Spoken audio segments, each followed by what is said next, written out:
Jesaja 43 van vers 14 af.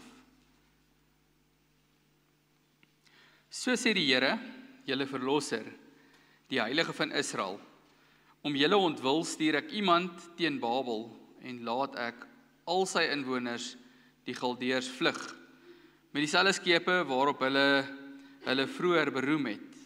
Ek is die Here, julle heilige God, die skepper van Israel, julle koning.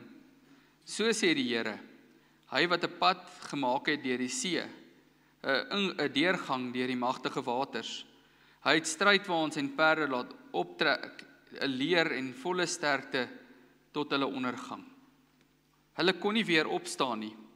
Dit was klaar met hulle. Hulle is soos 'n lamppoot uitgedoof. Moenie net dink aan die vroeëre dinge en by die verlede stil staan nie. Kyk, ek gaan iets nuuts doen. Dit staan op die punt om te gebeur. Julle kan dit al sien kom. Ek maak in die woestyn 'n pad en laat in die droë wêreld riviere ontspring. Die wilde diere sal my vereer. Die jakkalse en die volstruise, omdat ek water gee in die woestyn, riviere in die droë wêreld, om my volke, my uitverkore volk se dors te les. Dit is die volk wat ek vir my geskep het en wat my lof sal verkondig. Met die oog op ons boodskap wil ons in die besonder kyk en ons sal dit later weer herhaal uit die 2020 vertaling na vers 18 en 19. Die Here gee daar 'n opdrag, maar moenie net aan die vroeëre dinge dink en by die verlede stil staan nie. Kyk, ek gaan iets nuuts doen. Dit staan op die punt om te gebeur. Julle kan dit al sien kom. Ek maak in die woestyn 'n pad en ek laat in die droë wêreld riviere ontspring.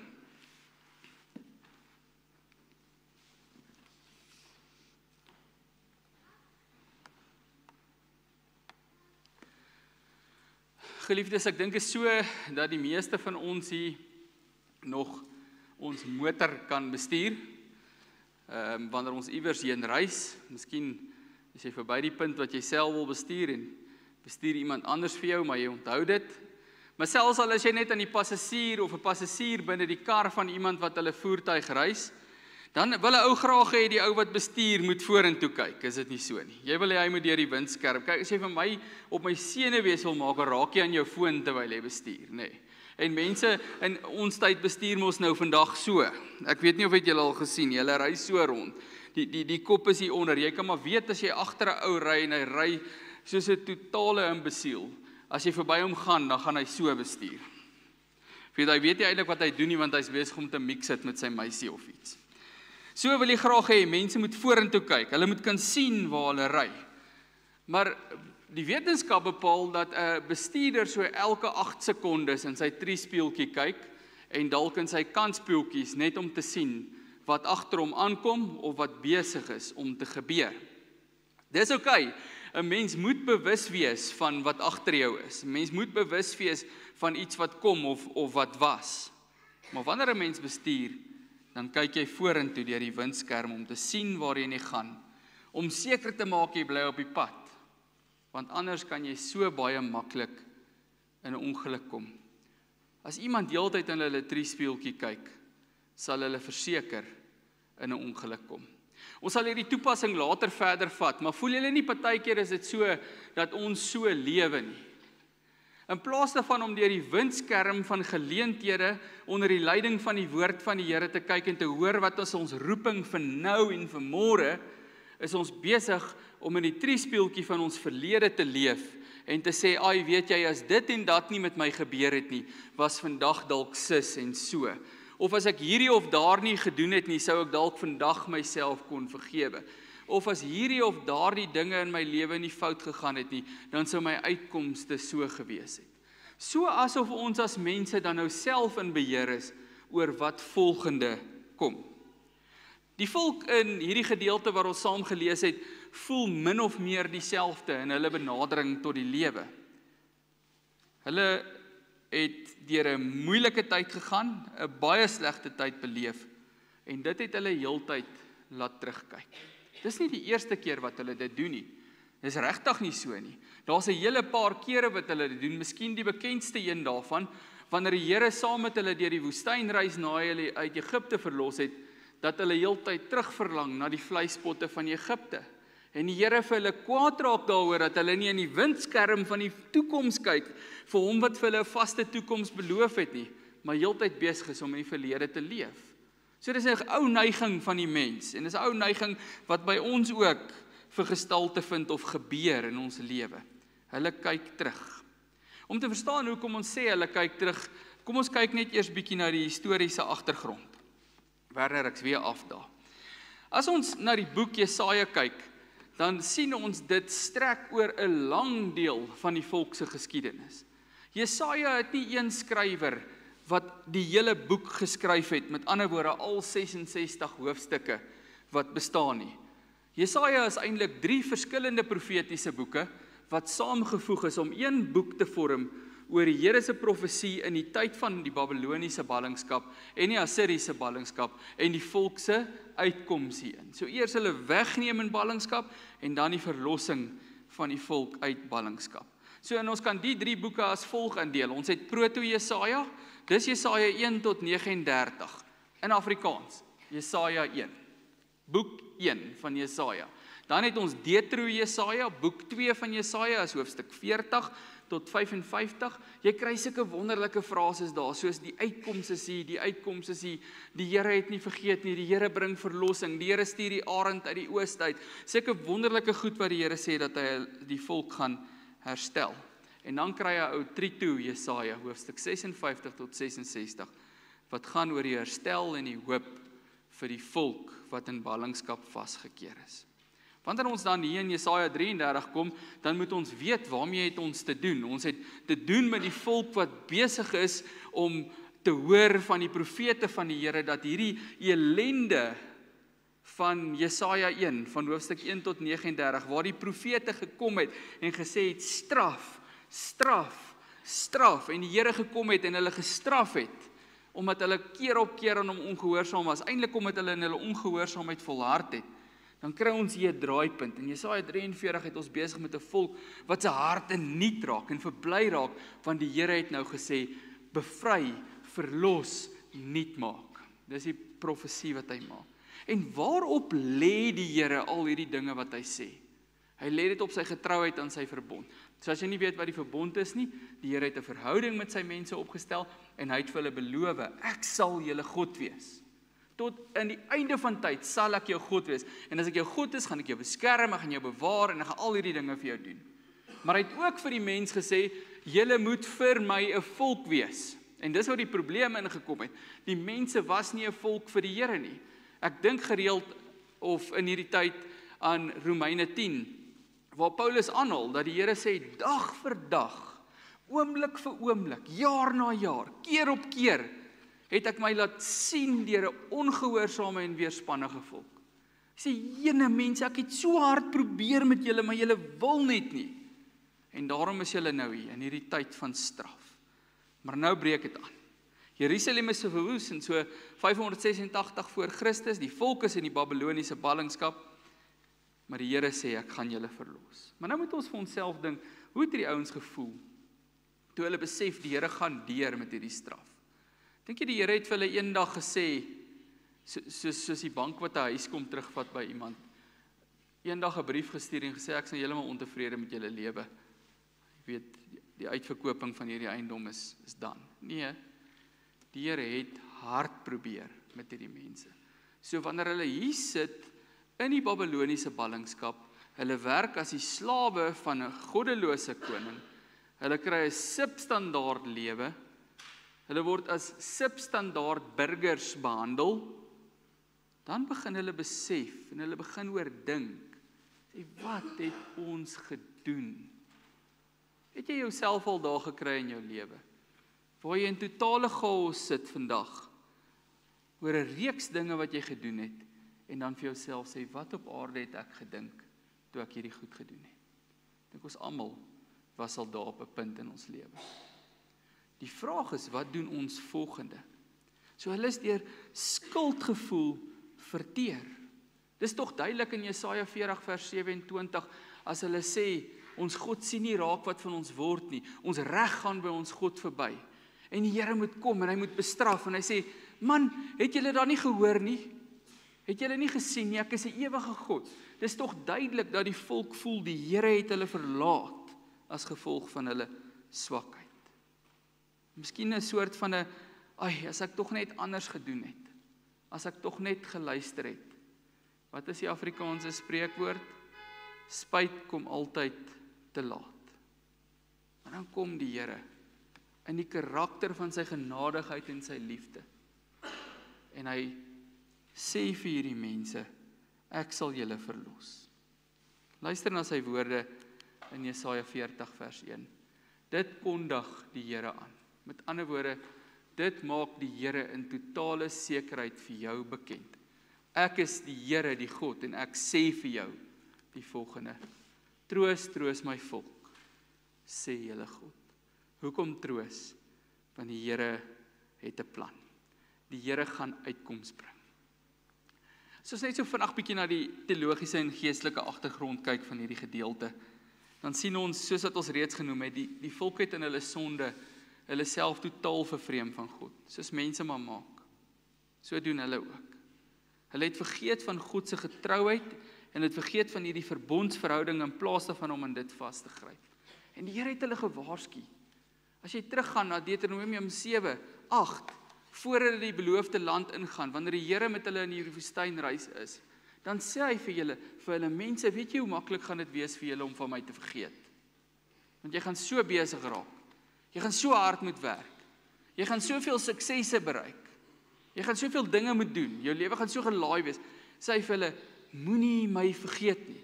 Ek gaan lees bietjie daai hoofstuk as jy notas maak. Asseblief, skryf dit neer. Hoofstuk 7 en 8 van Deuteronomium. Waar die Here by hulle pleit, moenie vergeet nie. Moenie vergeet nie.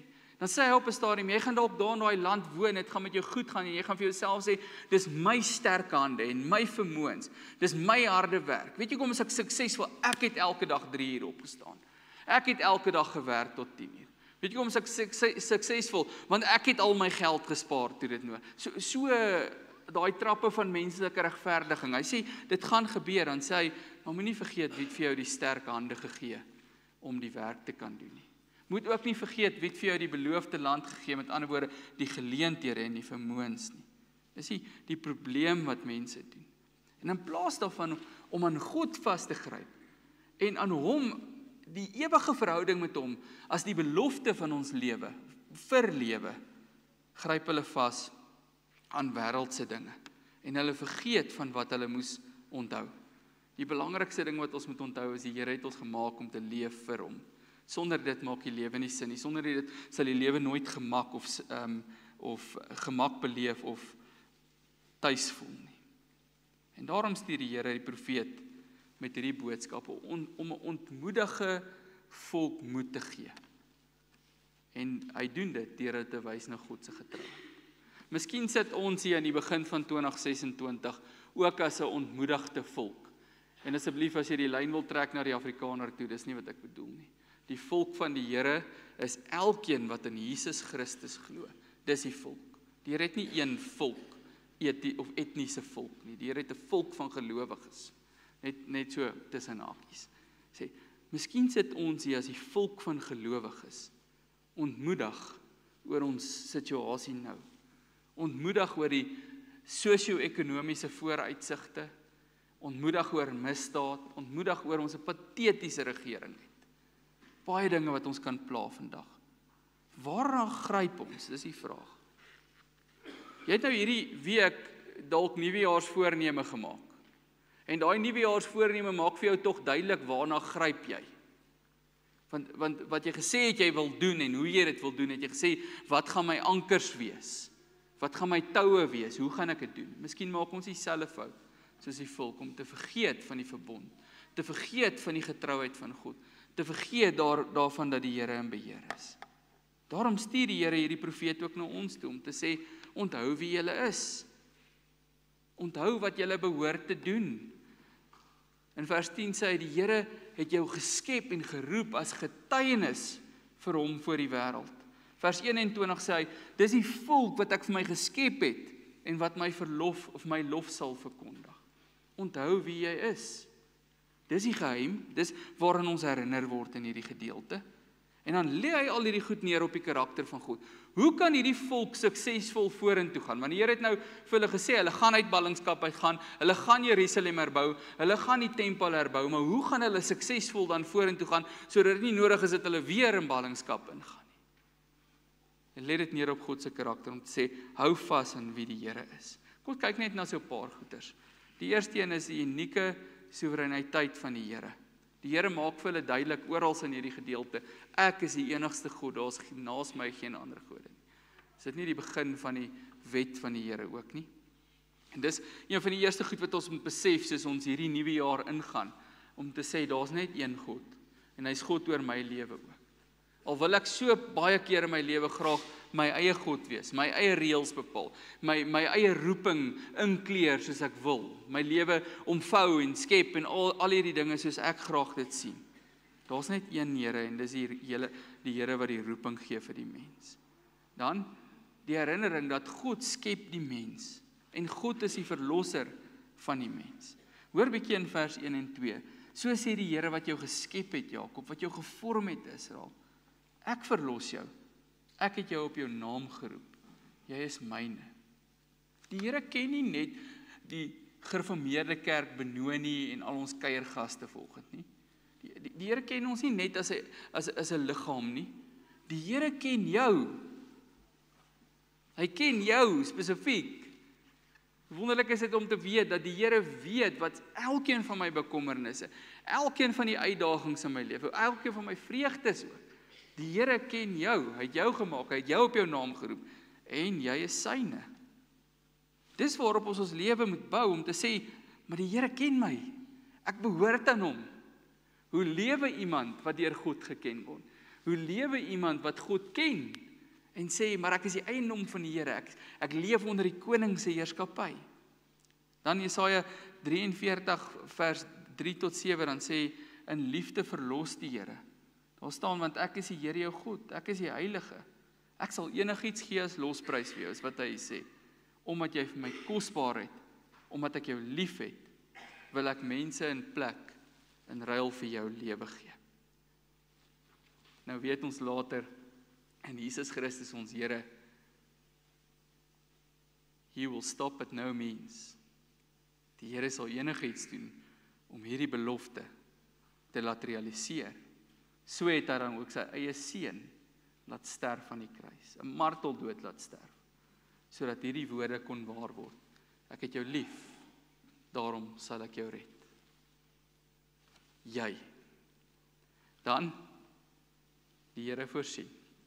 Jesaja 43 vers 6, ek sê vir die noorde gee, en ek sê vir die suide, moenie terughou nie. Dis die Here wat sê, wat gebeur. En dan, God wat heilig is, roep sy mense tot heiligheid, in gehoorsaamheid en navolging van hom. As jy kyk na vers 8, sê hy, laat my volk hierheen kom, die volk wat blind is, al het hulle oë, wat doof is, al het hulle ore. Die Here wil die skille van ons oë af laat val, en die proppe uit ons ore uithaal, sodat ons kan hoor wie ons is in hom. Sodat ons die vreugde mag beleef van wie hy ons geskep het om te wees, en die teenwoordigheid kan beleef van 'n lewe saam met hom leef. Geliefdes, hoe wonderlik is dit, dat die Here se karakter so is. Daar's 'n punt wat ek wil uitlig, soos ek besig is om hierdie voor te berei, wat ek besef van die Here. Ons as mense het as gevolg van ons sondigheid 'n baie keer 'n stagnasie karakter. Ons het 'n baie keer ek leef in die verlede karakter. Tog een van die frases wat ek so gereeld hoor, wat vir my so groot irritasie is vroeër jare. Toe ek jonk was. Nee. Miskien was dit so dat Johannesburg skoner was en daar nie potholes was nie en die gras gesny is. Niks met jou geestelike lewe uit te waai nie. Dis ook nie hoe God werk nie. Jy verlang nie terug na die vleispotte van Egipte nie, nee. En ek sê dit met respek en liefde, God het 'n vorentoe gaan karakter. Dink aan. Wanneer Adam en Eva in die sonde val, wat doen die Here? Hy roep hulle uit, wanneer hulle vir hom wegkruip. En hy sê vir hulle, wat het julle gedoen? Hy bring hulle tot 'n besef van hulle sondes. Maar wat's volgende? Hy sê, okay, right, julle het aangejaag, maar hier's hoe ons vorentoe gaan. Hierdie en hierdie en hierdie en hierdie gaan gebeur. En aan die kern van sy aankondigings, my seun sal kom, en hy sal julle verlos van hierdie sonde. Aan die ander woorde, ons is nou in 'n predicament, maar dis hoe ons vorentoe gaan. Dink aan die Israeliete in Egipte, as jy gaan kyk na Deuteronomium 32 vers 10. Die Israeliete is slawe, vasgevang in 'n vreemde land, en die Here kom en hy sê, okay, daar's 'n probleem, maar dis hoe ons vorentoe gaan. Abraham en Sara, hy kom by hulle onder die bome van Mamre, en hulle is moedeloos. Hulle situasie is eintlik 'n baie slegte situasie in menslike oë. Want die Here het gesê, die hele volk gaan uit hom gebore raak, en hier is hy 100 jaar oud en hy het nog nie 'n kind nie. En die Here sê, right, daar's 'n probleem, maar dis hoe ons vorentoe gaan. Die volk wat hier in ballingskap is, in die gedeelte wat ons lees, hulle is in 'n totale hopelose situasie. Sou jy kon dink dat die volk wat in Babiloniese ballingskap teen Babilonië wat die wêreld mag besit, sou kon saamtrek en 'n militaristiese aanval lei om hulle self te bevry? Onmoontlik nie. Hulle sou dit nooit kon regkry nie. Hulle is in 'n probleem, en nou hoor ons hier in Jesaja 40 tot 55, julle het 'n moeilikheid, ja, maar dis hoe ons vorentoe gaan. Selfs met Jesus Christus. Wanneer Jesus kom om mense te verlos, sodat God se dis hoe ons vorentoe gaan plan kan realiseer, en Jesus sterf, die dood aan die kruis om vir ons sondes te betaal. Dan staan hy op, en hy vaar op na die hemel, hy gaan sit aan die regterhand van God die Vader, hy voer heerskappy, hy regeer, hy tree vir ons in, hy maak vir ons plek gereed, so sê die Here, dis hoe ons sal vorentoe gaan, onder die koningskap van Jesus Christus, wat regeer. As God dis hoe ons vorentoe gaan karakter het, waar kry ons emosie, of die regverdiging daarvoor, om te sê, ek wil graag teruggaan? Eerder is daar 'n baie sterk motivering, om te sê, mense, dis hoe ons vorentoe gaan, saam met die Here. Dis hoe ons die volgende tree vat, saam met die Here. En voor die verlede, sê ons, we don't live in it, we learn from it. Jy kan ook hier sit vanoggend en jy het iemand baie lelik seer gemaak, dan moet jy ongelukkig teruggaan in die verlede en gaan sê, luister, ek het dit en dit gedoen en ek's jammer. Sort daai sake uit, sodat jy vry vorentoe kan gaan. Maar ons lewe nie daar nie. Ons lewe saam met die Here, wat sê, mense, dis hoe ons vorentoe gaan. En daarom roep die Here jou, om vorentoe saam met hom te gaan. Jesaja 43 vers 18 tot 19 sê, moenie die dinge van vroeër in herinnering roep nie. Moenie in die verlede leef nie. Moenie julle aandag vestig op die gebeure in die verlede nie. En jy moenie dink die Here sê ons moet die geskiedenis afskryf nie, jy gaan nou 'n punt maak daaroor. Hy sê, kyk, ek gaan iets nuuts doen. Dit gaan nou uitsprei. Kan julle dit nie besef nie? So die Here sê, het julle nie gesien ek's nog altyd in beheer nie? Daar was hoeveel keer in jou lewe 'n situasie waar jy gedink, hier's nie hoop hier uit nie, is totaal verlore. En hier sit jy vandag, nee. Hier sit jy vandag. Sê, ek sal in die woestyn 'n pad maak, in die wildernis riviere. Beteken nie jy moet die verlede vergeet nie, natuurlik.